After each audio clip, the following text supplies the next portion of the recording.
Tribunal militaire, le général Félix Kadanga à la barre ce lundi. Le journal L'Alternative l'avait annoncé à plusieurs reprises dans ses publications. Finalement, le procès de l'ancien chef d'état-major de l'armée, le général Félix Abalo Kadanga et compagnie, s'ouvre ce lundi 23 octobre 2023 à Lomé. Il comparaît devant le tribunal militaire mis en place par un décret pris le 24 avril 2023 par Faure Gnassingbé. Complicité d'assassinat, complicité d'entrave au bon fonctionnement de la justice et complot contre la sûreté intérieure de l'État, ce sont là les chefs d'accusation retenus contre cet officier supérieur de l'armée togolaise.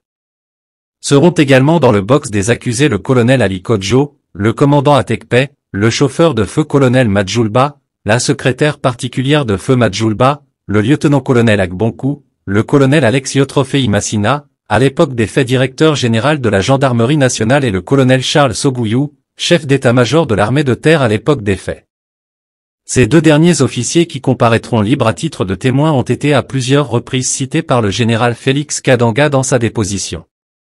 Le procès qui s'ouvre ce lundi 23 octobre 2023 est lié à l'affaire dite Toussaint Madjoulba, commandant du bataillon d'intervention rapide, BIR, assassiné dans des conditions troubles dans ses bureaux le 4 mai 2020. L'enquête ouverte a débouché sur l'arrestation de plusieurs éléments de l'armée dont certains ont été gardés au secret dans les locaux de l'ANR jusqu'à ce jour. Le général Abalo Félix Kadanga entre-temps démis de ses fonctions de chef d'état-major le 6 décembre 2020 est nommé à la tête de la Commission nationale pour la lutte et la prolifération des armes légères, CNLPAL, le 16 mars 2021, a été arrêté le 12 janvier 2023. Il a été ensuite présenté au procureur et à un juge d'instruction. Une fois l'instruction close, les principaux inculpés ont été renvoyés devant le tribunal militaire. Selon des sources concordantes, le chauffeur de feu colonel Madjoulba, accusé d'avoir remis l'arme de son patron à l'assassin avant de la remettre à sa place après le crime, serait revenu sur sa première déclaration, arguant qu'elle a été obtenue sous le coup de la torture. Curieusement, le passage de la remise en question de sa première version aurait disparu dans le dossier de l'instruction. Les accusés, au nombre de 07, seront défendus par Maître Yaovi Amegangpoe, Maître Joseph Yob Sambiani et bien d'autres qui se constitueront certainement demain à l'audience. L'autre partie aura pour avocat, Maître Patrick Dandakou. Le général Félix Kadanga, beau-frère de Faure Gnassingbé, a joué un rôle assez déterminant dans sa prise de pouvoir sanglante en 2005. Il a ensuite connu une ascension assez fulgurante, devenant le bras armé du régime.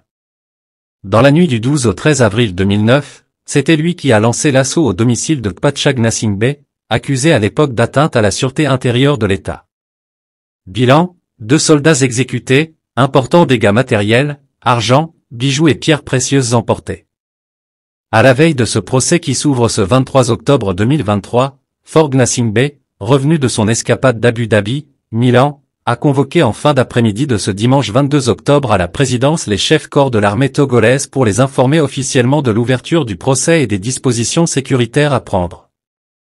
En septembre 2011, en pleine audience au palais de justice de Lomé, Kpatcha Gnassingbé avait ouvertement accusé Félix Kadanga d'avoir volé des bijoux à son domicile.